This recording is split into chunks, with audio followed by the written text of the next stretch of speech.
જામનગરના ક્રિકેટ ખેલાડીઓ માટે સારા સમાચાર સામે આવ્યા છે, કારણ કે ક્રિકેટના કાશી ગણાતા ઐતિહાસિક અજીતસિંહજી ક્રિકેટ પેવેલિયન ખાતે નવનિર્મિત વિકેટોનું ઉદ્ઘાટન કરવામાં આવ્યું હતું। આ પ્રસંગે BCCIના પૂર્વ સેક્રેટરી અને સૌરાષ્ટ્ર ક્રિકેટ એસોસિએશનના મેમ્બર નિરંજન શાહે વિશેષ હાજરી આપી હતી। તેમણે વિકેટોની ગુણવત્તા, પીચની મજબૂતી, આઉટફિલ્ડની સ્થિતિ અને સમગ્ર ગ્રાઉન્ડની સુવિધાઓનું વિગતવાર નિરીક્ષણ કર્યું હતું। નવનિર્મિત ક્રિકેટોના ઉદ્ઘાટન બાદ નિરંજન શાહે વિશ્વાસ વ્યક્ત કર્યો છે કે આ નવી વિકેટો જામનગર ક્રિકેટને નવી દિશા આપશે।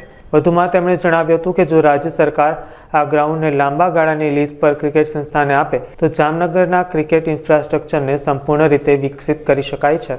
આજના શુભ પ્રસંગે જામનગરમાં જ્યારે મેઇન નવી વિકેટ લેઇટ કરી છે, 6 વિકેટો, એ માટે હું જામનગર ડિસ્ટ્રિક્ટને અભિનંદન આપું છું।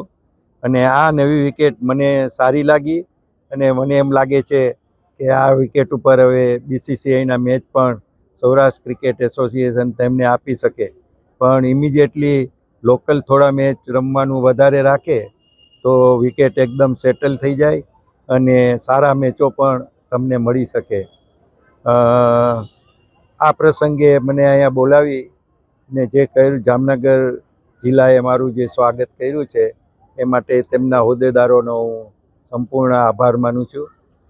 અમને ખૂબ જ રસ છે, જે રીતે અમે સુરેન્દ્રનગર, પોરબંદર અને ભાવનગરમાં ક્રિકેટ ગ્રાઉન્ડો ડેવલપ કર્યા, એ રીતે જામનગર પણ અમારા માટે ખૂબ જ અગત્યનું સેન્ટર છે અને ત્યાં પણ અમે એક ગ્રાઉન્ડ અમારા હસ્તક જેને સારી રીતે અમે નિભાવી શકીએ, કારણ કે અમને એમની ટેકનિકલ બધી ખબર પડે અને કોઈ પણ ગેમનું ઇન્ફ્રાસ્ટ્રક્ચર મજબૂત હોવું જોઈએ એમ હું માનું છું।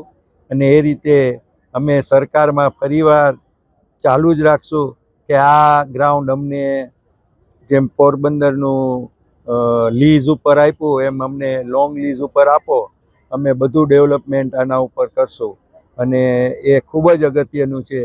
અને અહીંયા જ્યારે ઐતિહાસિક પેવેલિયન છે એમને પણ રિસ્ટોર કરવું અને એને એમનેમ જ રાખી અને સરસ અહીંયા પ્લેયરો માટેની સારામાં સારી ફેસિલિટી ઊભી કરવી, એ માટે સૌરાષ્ટ્ર ક્રિકેટ એસોસિએશન ખાસ આના માટે